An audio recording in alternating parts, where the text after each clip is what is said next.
चक्षुरुन्मिलितं येन तस्मै श्रीगुरवे नमः। मूकं करोति वाचालं पङ्गुं लङ्घायते गिरिं यत्कृपातमहं वन्दे श्रीगुरुं दीनतारिणं। कृपया क्षमतामपराधिजनं खलु शायुतशक्तसुदीननरं।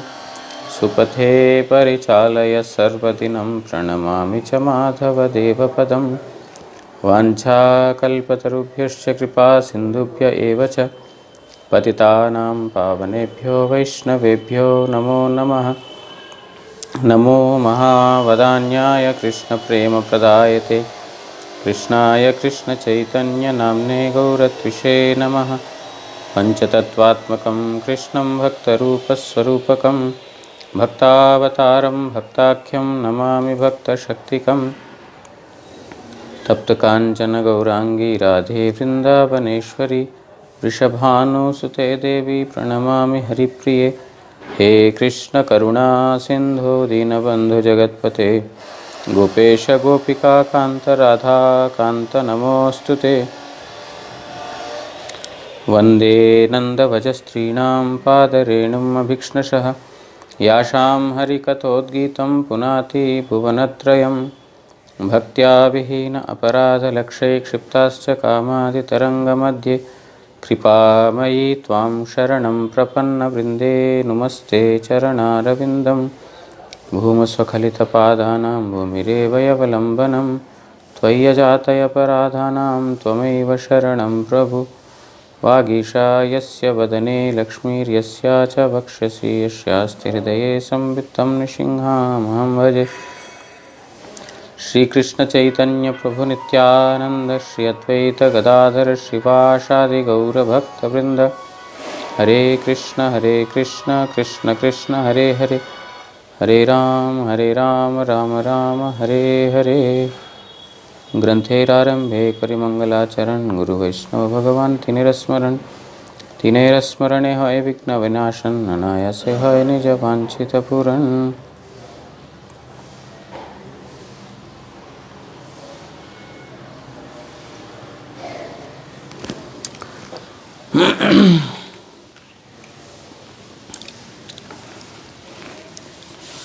तो आज से हम श्री चैतन्य चरितामृत का अध्ययन शुरू करेंगे।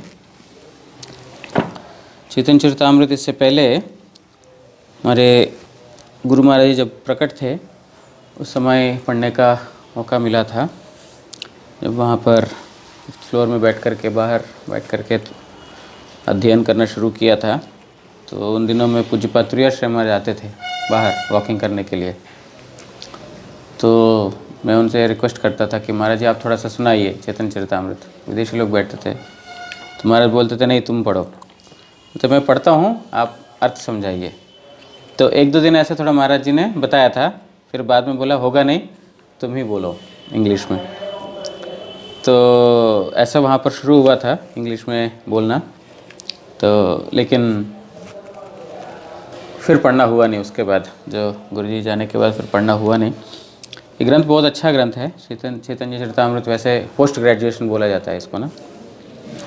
महाप्रभु की अद्भुत लीलाएं, और इसमें विशेष रूप से ये है कि गुरु महाराज जी का जो बिहेवियर, गुरु जी का जो चाल चलन, उनका व्यवहार वगैरह सब मतलब इसके साथ बहुत ज़्यादा कनेक्टेड लगता है। गुरु जी ये महाप्रभु जब भक्तों के साथ लीलाएं करते हैं तो वो सब गुरु जी का किस प्रकार भक्तों के साथ करते थे उसी प्रकार वो सब का स्मरण होता था, इसलिए वो अच्छा लगता था बहुत। तो अभी तो हमारे गुरु जी नहीं है, मतलब इस हमारे चक्षुओं का दर्शन में नहीं है। वैसे तो हैं लेकिन अभी पढ़ेंगे शायद, अभी भी वो कृपा करेंगे उस प्रकार के वो सब स्मरण रहे हमको। तो चैतन्य चरितामृत आदि मध्य अंत्य 3 भागों में विभाजित है। वैसे महाप्रभु का लीलाओं का कोई आदि नहीं है, कोई अंत नहीं है। आदि लीला, मध्य लीला, अंत्य लीला नाम दिया हुआ है, लेकिन महाप्रभु का लीलाओं का कोई आदि नहीं है, कोई अंत नहीं है। अनादि और बिना कोई शेष, अनंत। इसलिए नाम तो इसलिए दिया क्योंकि आदि लीला मतलब जब इस पृथ्वी में प्रकट हुए थे उस समय जो आदि जो शुरू के जो लीलाएं हैं वो अंत्य लीला मतलब इस जगत में अवतार जब संवरण करने से पहले उन्होंने जो लीलाएं किया वो अंत्य लीला में है, लेकिन कोई आदि और अंत नहीं है, अनाद्यंत, ना आदि है ना अंत है। आदि लीला में लगभग 10 से 11 अध्याय तक मंगलाचरण और महाप्रभु का जो इस धरातल में प्रकट होने का मुख्य कारण, गौण कारण, और नित्यानंद तत्व क्या है, अद्वैत तत्व क्या है, भक्त तत्व क्या है और पंचतत्व क्या है, ये सब तत्वों का, सिद्धांतों का वर्णन शुरू में लगभग 10 से 11 अध्याय तक ऐसा ही है। उसके बाद महाप्रभु का प्रकट लीला से शुरू होता है और बहुत जल्दी ही जो है उनका गृहस्थ लीला सब कुछ खत्म करके वो संन्यास लीला तक आदि लीला में ही लेके आ जाते हैं, क्योंकि इसका विस्तृत रूप से वर्णन हुआ है चैतन्य भागवत में, वृंदावन दास ठाकुर ने किया अच्छे से। जहाँ पर विस्तार भाव से वृंदावन दास ठाकुर ने लिखा है उसको यहाँ पर संक्षिप्त भाव में बता दिया, और जो जो लीलाएं वृंदावन दास ठाकुर ने संक्षिप्त में लिखा है उसको यहाँ पर विस्तार किया हुआ है। वृंदावन दास ठाकुर ने जो चैतन्य भागवत लिखा है उसमें महाप्रभु का जन्म लीला बहुत ही विस्तार से लिखा है, महाप्रभु का जो बचपन का लीला, महाप्रभु का जो पौगंड लीला, उसके बाद विद्याध्ययन लीला, उसके बाद उनका जो है गृहस्थ आश्रम में प्रवेश लीला, उसके बाद वो पूर्व बंग में जा कर के वहाँ पर धन वगैरह अर्जन करने के लिए जाते हैं, उस समय जो है लक्ष्मी प्रिया का विरह, उसके बाद फिर उनका दूसरा परिणय जो विष्णु प्रिया देवी से, ये सब जो है यहाँ तक, और उसके बाद जो है महाप्रभु ने विष्णु प्रिया देवी और सची माता को छोड़ करके उन्होंने संन्यास ग्रहण किया। यहाँ तक उन्होंने बहुत विस्तार रूप से वृंदावन दास ठाकुर ने लिखा। लेकिन यहाँ पर महाप्रभु का ज़्यादातर संन्यास होने के बाद जो लीला है उसका वर्णन है, मध्य लीला और अंत्य लीला में विशेष रूप से जो वर्णन है वो उनका जो उस समय का जो लीलाएं, जो क्या बोलते हैं संन्यास ग्रहण करने के बाद जो लीलाएं, वो मुख्य रूप से वर्णन किया गया है। तो हम लोग अभी चैतन्य चरितामृत का आदि लीला से हम शुरू करेंगे। प्रथम परिच्छेद, मंगलाचरण आरंभ, श्री कृष्ण चैतन्य तत्वेर सामान्य नमस्कार। तो यहाँ पर महाप्रभु को प्रणाम करते हुए मंगलाचरण शुरू कर रहे हैं। वंदे गुरुन् ईश भक्तम भक्तानम ईशावतारकान् तत् प्रकाशंश्च तच्छक्ति कृष्ण चैतन्य संज्ञकम। इस श्लोक में, वैसे इन श्लोकों का यहाँ पर तात्पर्य नहीं दिया है, पहले का 14 श्लोक मंगलाचरण के श्लोक हैं, इन 14 श्लोकों का तात्पर्य यहाँ पर दिया नहीं है, क्योंकि इन्हीं 14 श्लोकों के ऊपर बाकी का जो 10 अध्याय इसी मंगलाचरण के ऊपर चलते हैं। तो इसलिए इनका अर्थ यहाँ पर विस्तार रूप से नहीं बताया, विस्तार रूप से हम बाद में श्रवण करेंगे। लेकिन यहाँ पर बोल रहे हैं वंदे गुरुन्। गुरुन् मतलब गुरु, मतलब गुरु, गुरुन् मतलब प्लूरल, बहुवचन। यहाँ पर जितने भी शिक्षा गुरु हैं और दीक्षा गुरु, एक दीक्षा गुरु होते हैं और अनेक शिक्षा गुरु होते हैं। तो वंदे गुरुन् मतलब सब गुरुओं को मैं प्रणाम कर रहा हूँ। ईश भक्त, जितने भी भगवान के भक्त हैं उनको मैं प्रणाम कर रहा हूँ। ईश, ईश्वर को मतलब भगवान को प्रणाम करता हूँ। ईशावतारकान, फिर अवतारकान मतलब फिर बहुवचन आ गया, जितने भी भगवान के अवतार हैं सबको मैं प्रणाम कर रहा हूँ। तत्प्रकाशांश, और उनके जो प्रकाश, जो भगवान के प्रकाश विग्रह है, मतलब जो बोला जाता है जो आंशिक, जो भगवान के जो अवतार हैं, आंशिक अवतार जिनको प्रकाश भी बोला जाता है, उनको मैं प्रणाम कर रहा हूँ। जैसे मैंने बोला था, इन सब का वर्णन विस्तार रूप से बाद में होगा। तत्शक्ति, भगवान के जितने भी शक्तियां हैं वो सारे शक्तियों के मैं प्रणाम कर रहा हूँ। कृष्ण चैतन्य संज्ञकम, और इन सब के जो मूल जो कृष्ण चैतन्य महाप्रभु हैं उनको भी मैं प्रणाम कर रहा हूँ। जो ग्रंथ का या कोई भी भगवत संबंधित कार्य शुरू करने से पहले मंगलाचरण प्रधान, ग्रंथेर आरंभे करी मंगलाचरण। ये ग्रंथ का आरंभ से पहले या कोई भी भगवत संबंधित क्रिया करने से पहले मंगलाचरण, जैसे हम लोग सुबह का पाठ कीर्तन करते हैं मंगलाचरण से शुरू होता है, शाम का पाठ कीर्तन करते हैं मंगलाचरण से शुरू होता है, कोई आविर्भाव तिरोभाव महोत्सव करते हैं मंगलाचरण से शुरू होता है। मंगलाचरण मतलब जो गुरु परंपरा का आशीर्वाद की याचना, उनसे आशीर्वाद की प्रार्थना करते हुए हम भक्ति का क्रियाओं को कर रहे हैं, नहीं तो वो भक्ति सिद्ध नहीं होता। जैसे जिस प्रकार जो देवी देवताओं को पूजा करते हैं, जो बाहर जो अनुष्ठान करते हैं, वहाँ पर वो लोग गणेश जी की सेवा करते, पूजा करते हैं, है कि नहीं। गणेश जी की पूजा करने से जितने भी प्रकार के विघ्न हैं वो चले जाते हैं, वो जागतिक अनुष्ठान जो करने वाले। इसी प्रकार हम भगवत संबंधित अनुष्ठान करते हैं, सबसे पहले मंगलाचरण करते हैं। मंगलाचरण करने से सर्व विघ्न विनाशन, जितने भी भक्ति के मार्ग में आने वाले जितने भी बाधाएं हैं, विघ्न हैं, वो सारे कट जाएंगे। इसलिए मंगलाचरण है प्रधान। मंगलाचरण के बाद ही वास्तव भक्ति का अनुष्ठान शुरू होता है। उसके बाद द्वितीय श्लोक में बोल रहे हैं, इष्टदेव जुगलेर प्रति विशेष नमस्कार। जो इष्टदेव है, इष्टदेव मतलब जो राधा कृष्ण मूर्ति है, उनके प्रति विशेष नमस्कार, उनको विशेष रूप से मंगलाचरण रूप में नमस्कार ज्ञापन कर रहे हैं। वंदे श्रीकृष्ण चैतन्य नित्यानंदौ सहोदितौ गौड़ोदये पुष्पवन्तौ चित्रौ छंदौ तमोनुदौ।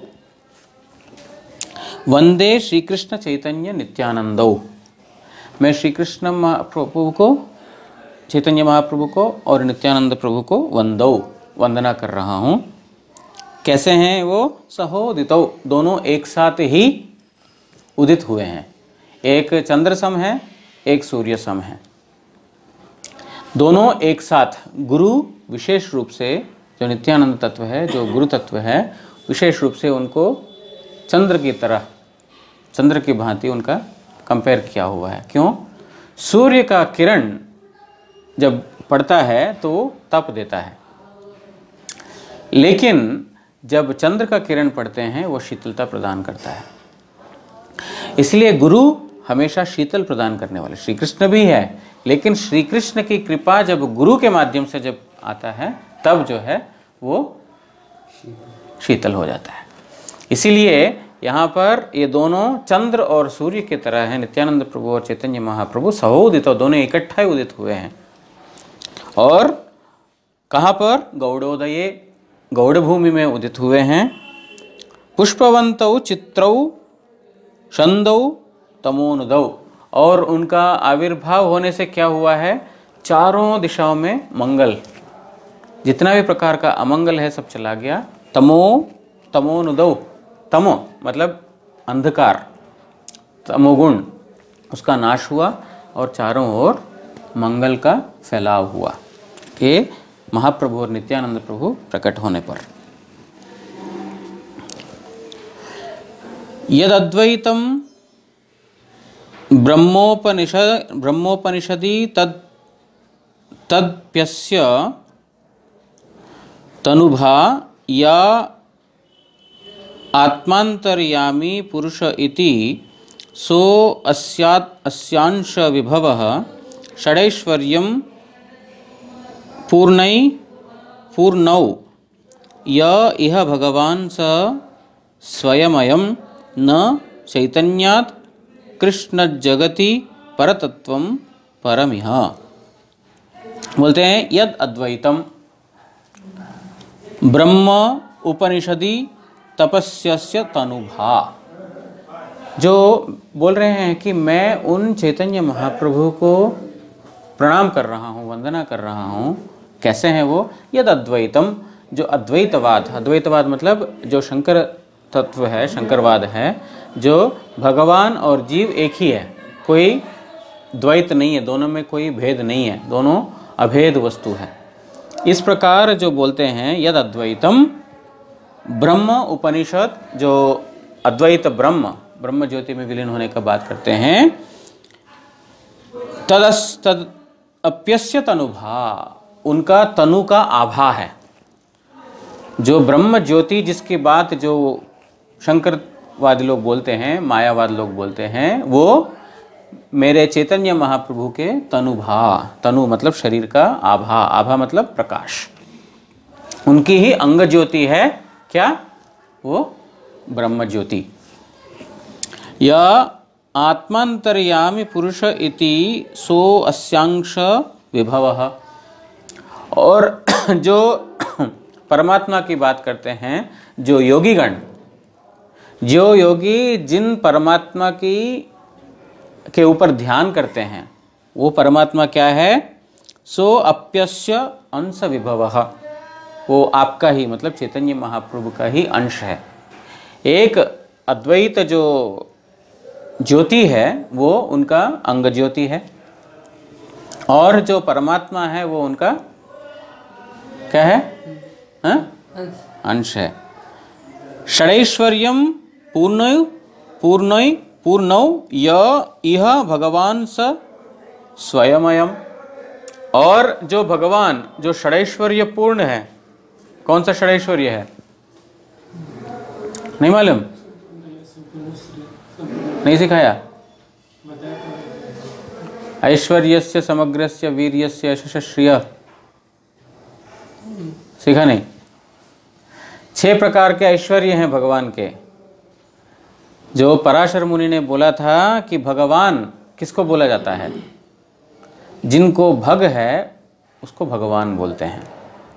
जैसे धनवान, पुण्यवान, जो वान मतलब जिसके पास है, भगवान मतलब जिसके पास भग है, भग मतलब ऐश्वर्य। 6 प्रकार के ऐश्वर्य क्या है? ऐश्वर्य से समग्र, जितना प्रकार का यहाँ पर संपत्ति है वो किसका है? भगवान का है। एक इस जगत में किसी का ऐश्वर्य है, वो कितना ऐश्वर्य होगा? लिमिटेड होगा। कितना लिमिटेड होगा? वो अंबानी का हो सकता है बहुत ज़्यादा, या तो जो भी विदेश का जो है उनका हो सकता है, लेकिन उसका उतना ही है। ये पूरा विश्व ब्रह्मांड का जितना भी संपत्ति है उसका एकमात्र मालिक कौन है? भगवान ही है। तो समग्र ऐश्वर्य, समग्र वीर्य, वीर्य मतलब शक्ति, ताकत, समग्र वीर्य, जितने भी वीरता कितने लोगों का है? दारा सिंह कितने लोगों को एक साथ मार सकता है? लेकिन भगवान श्री कृष्ण सर्वसमर्थमान, पूतना को इतना छोटा बच्चा था तभी मार दिया। यश, यश मतलब क्या है? जय। यश मतलब जय होता है? यश मतलब क्या होता है?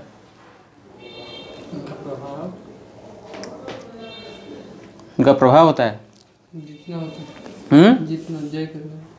यश मतलब जय करना होता है। अच्छा, यश मतलब जिनका नाम सब लोग जानते हैं। प्रभाव, प्रभाव सही शब्द है। जो यशस्वी है वो मतलब जिसका यश, जिसका ग्लोरी सब लोग जानते हैं। बैकग्राउंड सब, मतलब ऐसा कोई नहीं है जो भगवान को जानते नहीं है, उसको यशस्वी बोलते हैं। जिसका यश है, जिसका प्रभाव सब जगह विस्तार है, वो है यश। तो श्रिय, श्रिय मतलब ब्यूटी, सौंदर्य।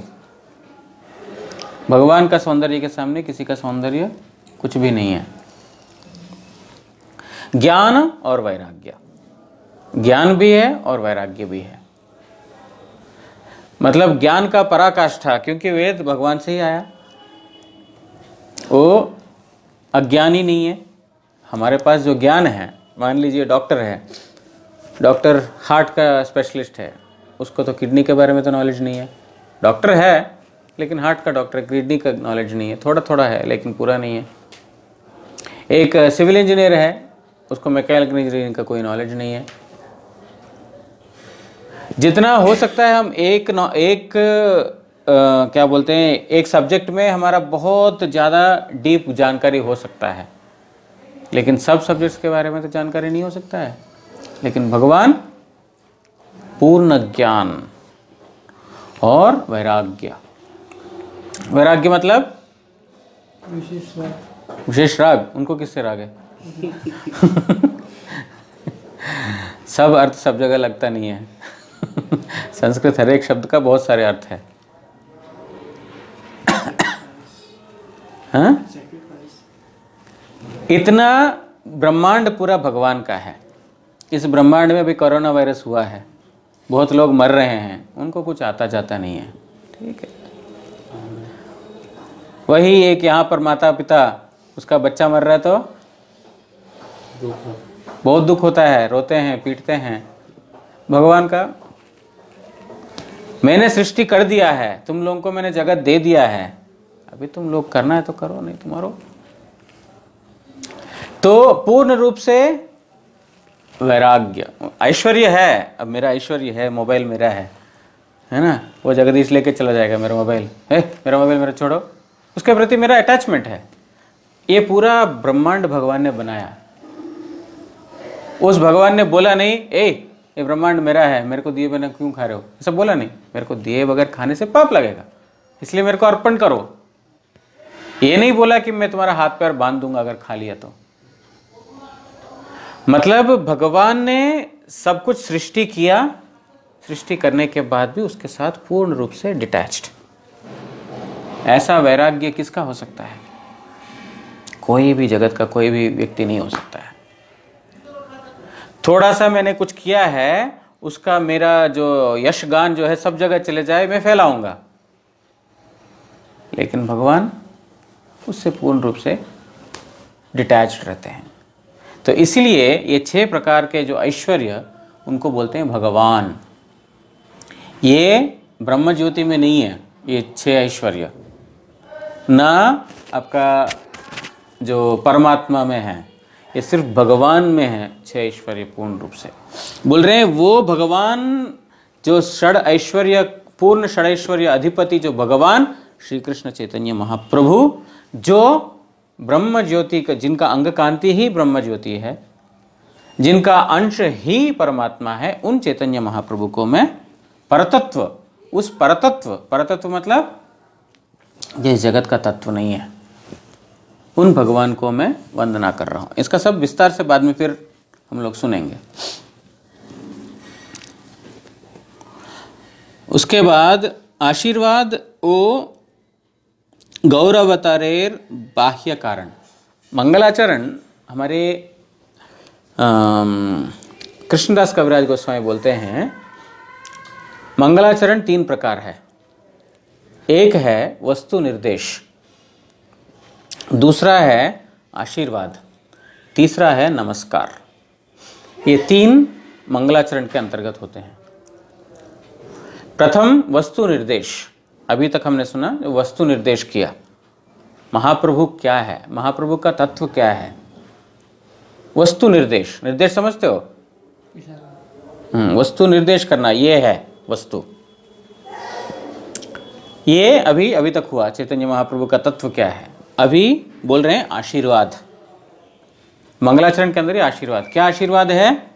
बोल रहे हैं अनर्पित चरिम चिरात करुणया अवतीर्ण कलौ। बोलो आगे, आराम से। अनर्पितं चरिं चिरात् करुणया अवतीर्ण कलौ समर्पयितुं संस्रवतिश्रेय हरिः पुरते सुंदर दिते कदम्ब संदीपिता सदा हृदय कंदरे स्फुरतु वह सच्चिदानंद। इसका अर्थ क्या है?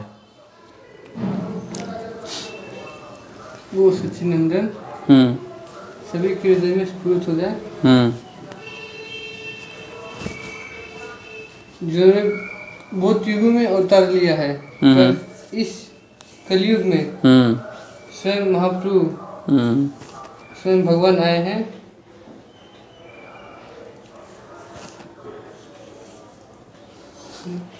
आपका टीचर आपकी ओर देख रहा है।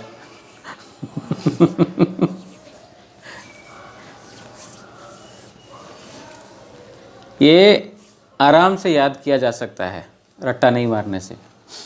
अनर्पित, जिसको अर्पण नहीं किया गया, जो पहले कभी अर्पित नहीं हुआ था। कब? चरिम चिरात, अनादिकाल से जो अर्पित नहीं हुआ। क्या अर्पित नहीं हुआ? भगवत प्रेम। करुणया अवतीर्ण कलौ, वो ये इस कलयुग में जो करुणा का अवतार, इसको बोलते हैं मोस्ट मैग्नैनिमस इनकारनेशन, जिन्होंने पहले कभी कुछ नहीं, जो वस्तु नहीं दिया था, उन्होंने असुरों को संहार करके उन्होंने मुक्ति प्रदान कर दिया, शिक्षा दे करके भक्त बना दिया। लेकिन जो अनर्पित चरिम चिरात, जो चिरकाल से जो अनर्पित है, जो अर्पित किया नहीं गया है, वो कलियुग में इस करुणावतार में हरि ही पुरट सुंदर द्युति कदम्ब संदीपितः, उनका जो अंग कांति कैसा है, बोल रहे हैं हरि, वो हरि ही पुरट सुंदर द्युति, जो सोने को गरम करते हैं ना, जब सोने को जब गरम करते हैं उस समय जब वो पिघल जाता है, उस पिघला हुआ सोने का जो कांति है, कैसा है वो? नहीं देखा? एकदम देदीप्यमान। वैसे सोना अपने आप में शाइनिंग है, लेकिन जब उसको पिघाल देते हैं, पिघलने के बाद उसका कांति और बढ़ जाता है। तो उस वर्ण में एक करुणावतार हुआ है।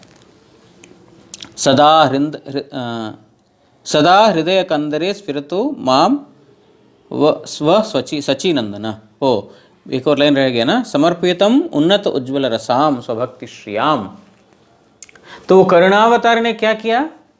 समर्पितम, जो अनर्पित है वो समर्पितम। वो शब्द का ना थोड़ा सा विच्छेद करने समझने से समझ में आ जाएगा। जो अनर्पित है वो समर्पितम, उसको उन्होंने समर्पण किया, मतलब सब लोगों को दिया। क्या? उन्नत उज्ज्वल रसाम, उन्नत उज्ज्वल रस। उन्नत उज्ज्वल रस मतलब जो रस राधा कृष्ण का जो रस है, प्रेम रस, इसको उन्नत उज्ज्वल बोलते हैं। उज्ज्वल मतलब जो प्रकाशमान, उन्नत रूप से जो प्रकाशमान जो रस है, जो राधा कृष्ण का जो प्रेम, उसको समर्पितम स्वभक्ति श्रियाम, उनकी ही अपनी भक्ति, स्वभक्ति। महाप्रभु श्री कृष्ण से अभिन्न है, तो उनका ही भक्ति रूपी उन्नत उज्ज्वल रस उन्होंने क्या दिया? क्या किया? समर्पितम उन्होंने दिया। कौन? वो पुरट सुंदर द्युति, जिनका जो अंग कांति जो है, जो पिघला हुआ सोने का जैसा है। सदा हृदय कंदरे, वैसे करुणावतार चैतन्य महाप्रभु मेरे हृदय कंदर, कंदर मतलब एकदम भीतर में, हृदय कंदर मतलब हृदय के एकदम अंदर में, स्फुरतु, वो प्रकाशित हो जाए, माम सचिनंदन। तो ये आशीर्वाद, ये श्लोक मंगलाचरण का आशीर्वाद। क्या आशीर्वाद है? जगत को उन्होंने इतना विस्तार रूप से दिया। वही मेरा वस्तु निर्देश जो किया महाप्रभु का, वो महाप्रभु ने क्या आशीर्वाद किया जगत के ऊपर? उन्नत उज्ज्वल रसाम स्वभक्ति श्रियाम, उनका अपनी ही भक्ति रूपी उन्नत उज्ज्वल रस को संसार के ऊपर आशीर्वाद किया। ऐसे महाप्रभु मेरे हृदय के अंदर में प्रकाशित हो जाए, ऐसा करके प्रार्थना कर रहे हैं। ये भी मंगलाचरण है। राधा कृष्ण प्रणय विकृति ह्लादिनी शक्तिरस्मा अस्माद् एकात्मानामपि भुवि पुरा देहभेदं गतौ तौ चैतन्याख्यं प्रकटम अधुना तद्वयं चैक्यमाप्तं राधा भाव द्युति सुबलितं नौमि कृष्ण स्वरूपम। इस श्लोक में क्या बोल रहे हैं? ये भी गौरावतारेर मूल प्रयोजन, महाप्रभु का इस जगत में आने का मूल प्रयोजन क्या है, किस लिए महाप्रभु आविर्भूत हुए हैं? बोल रहे हैं राधा कृष्ण प्रणय विकृति ह्लादिनी शक्ति रस्मा। श्री कृष्ण का जो ह्लादिनी शक्ति क्या है? राधा रानी। श्री कृष्ण स्वयं भगवान, उनके बहु प्रकार की शक्ति है, ह्लादिनी, संदिनी, संवित। जो ह्लादिनी शक्ति, ह्लादिनी मतलब आनंददायी, जो आनंद प्रदान करने वाली शक्ति है, वो है राधिका। वो दो अलग अलग हैं, राधा और कृष्ण। जब ये दोनों मिलित हो जाते हैं, अस्माद् एकात्मानमपि भुवि पुरा देह भेदम गतौ तौ। जबकि दोनों एक ही वस्तु है, लीला का पुष्टि के लिए दोनों अलग अलग वस्तु हुए हैं। अब वही वस्तु दोबारा दो वस्तु इकट्ठा होकर के गौर रूप में इस जगत में प्रकट हुए हैं। चैतन्याख्यम प्रकटम अधुना, अधुना मतलब अभी। जो पूर्व में जो अलग अलग एक ह्लादिनी शक्ति और एक शक्तिमान तत्व है, अलग अलग वस्तु रूप में रहकर लीलाओं का विस्तार कर रहे थे, अब वही एक होकर के चैतन्य रूप में प्रकट हुए हैं। तद्वयम चैक्यमाप्तम राधा भाव द्युति सवलितम नौमि कृष्ण स्वरूपम। मैं उस कृष्ण स्वरूप जो राधा रानी का भाव को लेकर के प्रकट हुए हैं, उनको मैं प्रणाम कर रहा हूँ। मतलब वही चैतन्य महाप्रभु जो श्री कृष्ण है, राधा रानी का जो भाव को स्वीकार किए हैं, उनको मैं वंदना कर रहा हूँ। समझ में आ रहा है कि नहीं? अरे कल टेस्ट होगा। इसके बाद गौरावतारेर मूल प्रयोजन, उसको और कंटिन्यू कर रहे हैं। श्री राधाया प्रणय महिमा कीदृशो वानयैव स्वाद्यौ योनाद्भुत मधुरिमा कीदृशो वा मदीयः सौख्यं चास्या मदनुभवतः कीदृशं वेति लोभात् तद्भावाढ्यः समजनि शची गर्भ सिंधौ हरिंदुः। इसका अर्थ मैं नहीं जानता हूँ, आप लोग जानते हैं श्लोक? इसका एक्चुअली अर्थ यहाँ पर दिया हुआ नहीं है, इन सब का अर्थ बाद में आएगा। इसका अर्थ पहले सुना नहीं मैं ये, तो इसका अर्थ बाद में हमको आ जाएगा। तो ये जो है यहाँ पर महाप्रभु का अवतार का जो मूल कारण है, इन सब श्लोकों में बताया। उसके बाद यहाँ वस्तु निर्देश हो गया और वस्तु का नमस्कार भी हुआ। अब इसके बाद श्री नित्यानंद तत्व ओ तत्प्रणाम, उसके बाद नित्यानंद प्रभु को बोल रहे हैं, मतलब अगर नित्यानंद तत्व के बारे में, और उनको प्रणाम कर रहे हैं। क्या? संकर्षण कारण तो यशाई गर्भोदशाई च पयोब्धिशाई शेषश्च यस्यांश कला स नित्यानंदाख्य राम शरणम ममास्तु।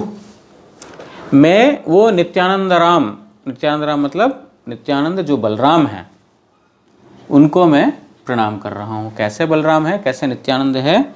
संकर्षण, जो संकर्षण, मूल संकर्षण जो गर्भोदशाई, क्षीरोदशाई और कारणोदकशाई का आदि है, जो मूल संकर्षण, सर्वप्रथम मूल संकर्षण है। वासुदेव, संकर्षण, प्रद्युम्न, अनिरुद्ध, यह है चतुर्व्यूह। वो जो प्रथम चतुर्व्यूह है मूल संकर्षण, वो मूल संकर्षण से कारणोदशाई, गर्भोदशाई, क्षीरोदशाई का उत्पन्न होता है। वो सब विस्तार से इसमें आएगा, आगे पढ़ते जाएंगे तो फिर वो सब धीरे धीरे हमको क्लियर होता रहेगा। तो उन सब का जो मूल है क्या? मूल संकर्षण। उन मूल संकर्षण का भी मूल है कौन? बलराम। श्री कृष्ण से बलराम हुए, वो बलराम ही मूल संकर्षण का आदि है। वो मूल संकर्षण ही ये जो कारणोदशाई, गर्भोदशाई, क्षीरोदशाई का आदि है। तो मैं उन मूल नित्यानंद को प्रणाम कर रहा हूं। समझ में आया? संकर्षण, कारणो, तयोशाई, गर्भोदशाई, पयोब्दिशाई, ये तीनों शाई मतलब जो विष्णु, तीन विष्णु, शेषश्च और शेष, यस्यांश कला, ये सब जिनके कला है। कला मतलब भगवान के अंश, अंश और कलांश। अंश मतलब उनका डायरेक्ट एक्सपेंशन, कलांश मतलब उनके एक्सपेंशन के एक्सपेंशन। उनके जो अंश के अंश को कला बोलते हैं, उनके अंश और उनके अंश के अंश। बलराम उनके अंश के अंश के अंश हैं, ये जो कारणोदशाई, गर्भोदशाई, क्षीरोदशाई इत्यादि। लेकिन मूल कौन है? बलराम। उन बलराम तत्व जो नित्यानंद राम हैं, उनको मैं प्रणाम कर रहा हूँ।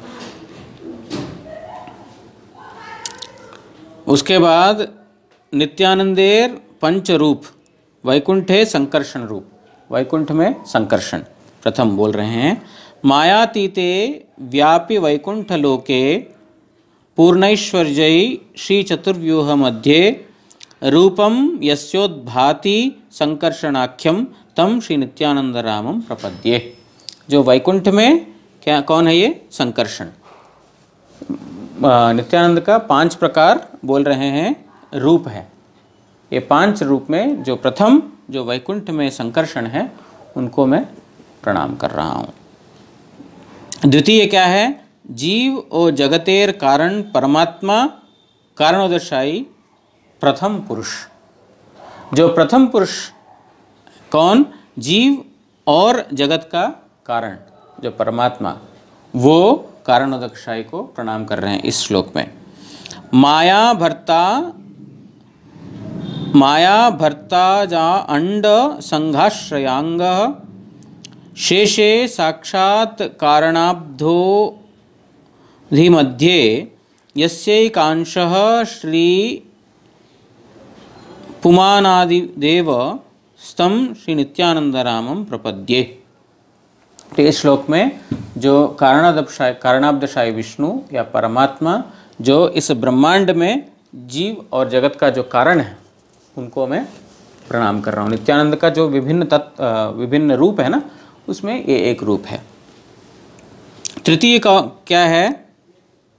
पद्मयोनि पिता गर्भोदशाई द्वितीय पुरुष। जो गर्भोदशाई, जिनसे पद्मयोनि कौन है? ब्रह्मा। ब्रह्मा जी के एक और नाम है पद्मयोनि, जो पद्मा जी से जिनका जन्म हुआ है। तो ब्रह्मा का पिता कौन? गर्भोदशाई। वो गर्भोदशाई कौन है? नित्यानंद का ही अंश है। तो उनका इस श्लोक में वर्णन हो रहा है।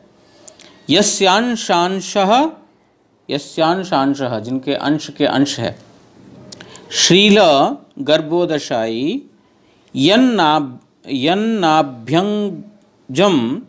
लोक संघातनालम लोकासृष्टः सुतिकाधाम धातु स्तम नित्यानंद रामम प्रपद्ये। उसके बाद क्षीरोदशाई तृतीय पुरुष और पंचम जो है भूधारी शेष। शेष का और जो क्षीरोदशाई विष्णु, पंचतत्व है ना, मतलब पंचरूप है ना। एक तो हो गया आपका संकर्षण, उसके बाद कारणोदशाई, गर्भोदशाई, अभी क्षीरोदशाई और शेष। इन दोनों का इस श्लोक में वर्णन है। यस्यांशांशांशः, जिनके अंश के अंश के अंश हैं। पहले है अंश, उनके अंश के अंश, अभी अंश के अंश के अंश हैं जो कौन? परमात्माखिलानाम पोष्टा विष्णुर्भवति दुग्धाब्धिशायी क्षौणी भर्ता यत् कला सो अप्यनंत तम नित्यानंद रामम प्रपद्ये।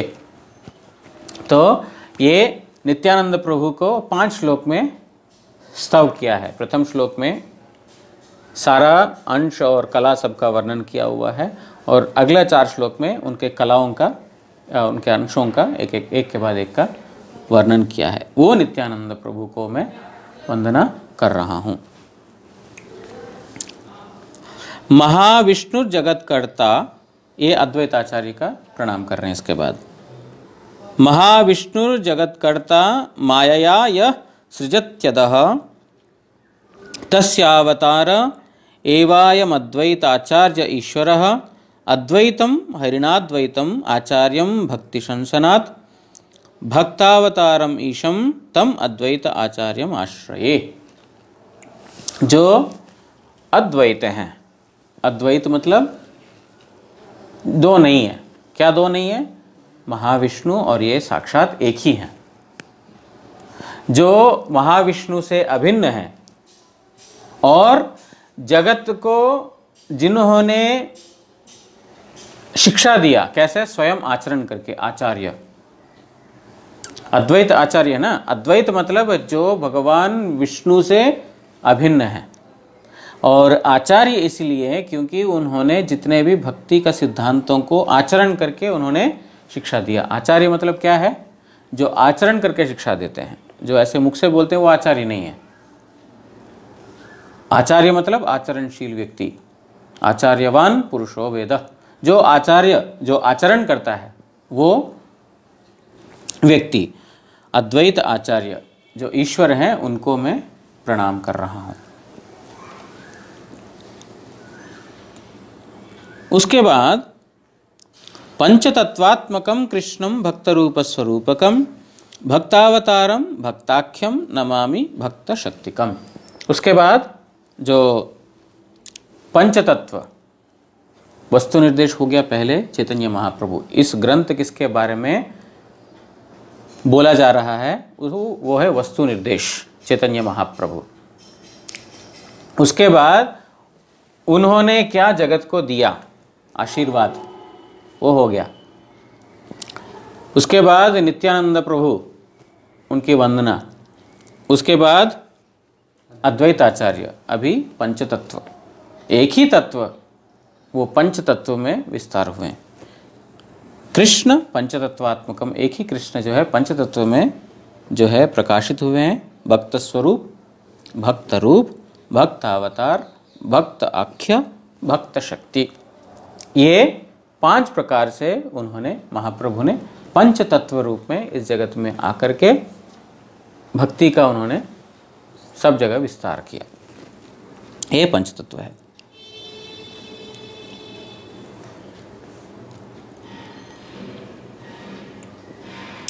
उसके बाद आगे बढ़े।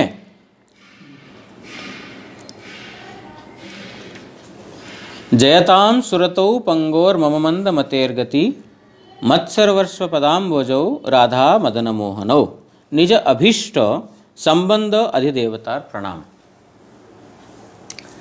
अब हमने पहले सुना था कि मंगलाचरण 3 प्रकार, क्या? वस्तु निर्देश, आशीर्वाद, नमस्कार और प्रणाम।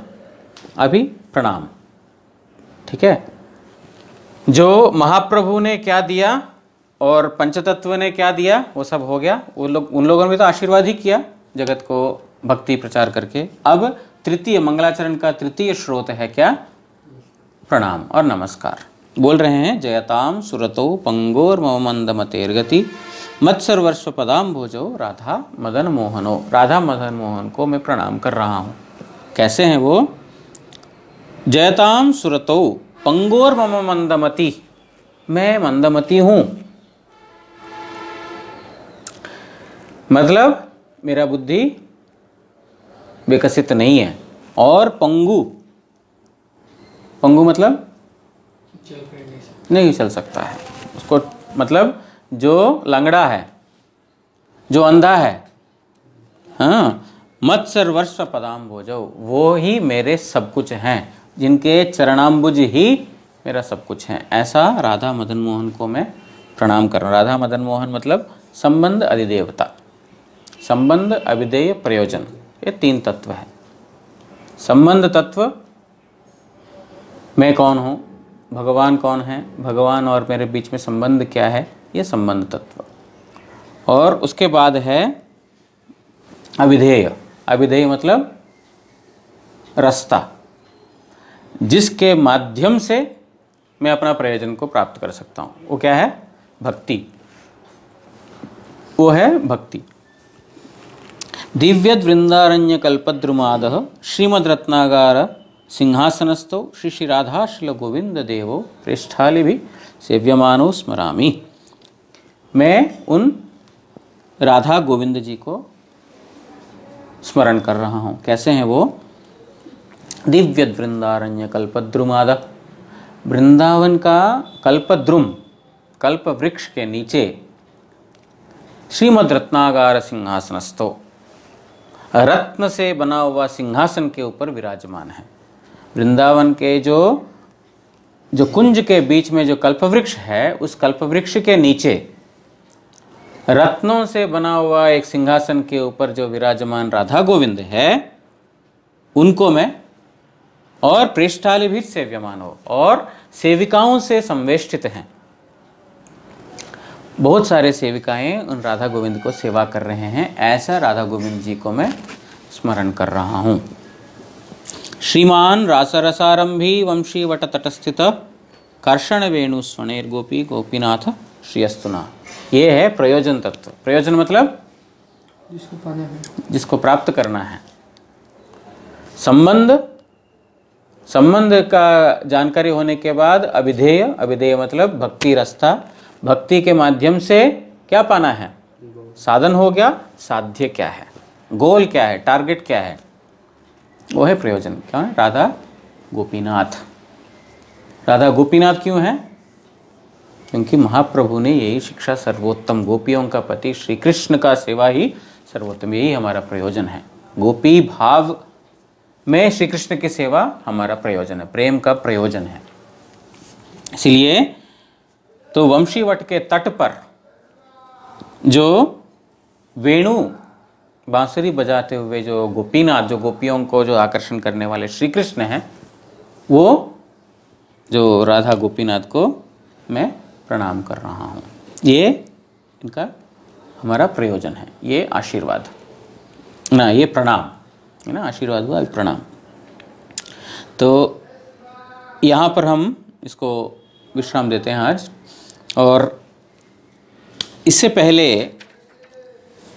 चैतन्य चरितामृत का एक तो कृष्णदास कविराज गोस्वामी ने जो लिखा, उसका तो मतलब ऐसा अद्भुत रचना है चैतन्य चरितामृत, इसका और कहने की ज़रूरत नहीं। इतना अद्भुत रचना।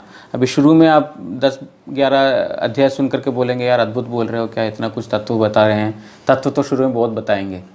हाँ, सिद्धांत जानिए ना करो हो आलस। सिद्धांत को समझने के लिए आलस नहीं करना। पहले का 10-11 चैप्टर में बहुत सिद्धांत है, जिसको समझ में आया। एक्चुअली मेरे को भी पूरा समझ में नहीं आता है, लेकिन कोशिश करेंगे सब लोग मिल करके, गुरु जी कृपा करें तो समझ में आएगा धीरे धीरे। जो समझ जाएगा तो फिर आगे का कभी भी महाप्रभु का तत्व में, या नित्यानंद का तत्व में, या राधा कृष्ण का तत्व में कभी भी गड़बड़ नहीं हो सकता है। इसीलिए उन्होंने शुरू का 10-11 चैप्टर पूरा ठोस ठोस के सिद्धांत दिया है। ठीक है, नित्यानंद कौन है, अद्वैताचार्य कौन है, महाप्रभु कौन है, महाप्रभु क्यों आए हैं, पंचतत्व कौन है, ये सब सिद्धांतों को उन्होंने 10-11 अध्याय में अच्छे से दिया है। तो यहाँ तक सुन करके अगर आप सुना तो प्रभु जी थोड़ा नींद आ रहा है, मैं थोड़ा बाद में आता हूँ, क्योंकि सिद्धांत है ना, सिद्धांत में तो अच्छा नहीं लगेगा, जहाँ जहाँ स्टोरीज अच्छा लगेंगे। तो एक तो कृष्णदास कविराज गोस्वामी का जो वर्णन जो है अपने आप में बहुत सुंदर है। उसके बाद जो अमृत प्रवाह भाष्य जो भक्तिविनोद ठाकुर जी ने लिखा है, वो अमृत प्रवाह भाष्य और भी अद्भुत है। जो महाप्रभु का लीलाओं को उन्होंने विस्तार करके बता रहे हैं, एक एक विस्तार करके वो इसका अंदर का क्या अर्थ है वो बता रहे हैं। और उसके ऊपर भी सुहागा है हमारे प्रभुपाद जी ने लिखा अनुभाष्य। तो चैतन्य चरितामृत ग्रंथ जो इसमें मतलब मूल जो कृष्णदास कविराज गोस्वामी का जो श्लोक है, पयार है, उसके साथ भक्तिविनोद ठाकुर जी का अमृत प्रवाह भाष्य और उसके साथ हमारे प्रभुपाद जी का अनुभाष्य, इसके द्वारा बहुत कुछ महाप्रभु का लीलाओं का एक गहराई तक हमको समझने का एक मतलब चांस है। इसलिए हम अमृत प्रवाह भाष्य और अनुभाष्य भी साथ साथ पढ़ते रहेंगे जहाँ जहाँ उन्होंने दिया है। तो कल प्रथम श्लोक से जो अमृत प्रवाह भाष्य और अनुभाष्य जो शुरू किया था वो कल हम करेंगे, उसके बाद जो है आगे का हम पढ़ना शुरू करेंगे। ठीक है। वंशा कल्पतरुभ्यश्च कृपा सिन्धुभ्यैव पतितानां पावनेभ्यो वैष्णवेभ्यो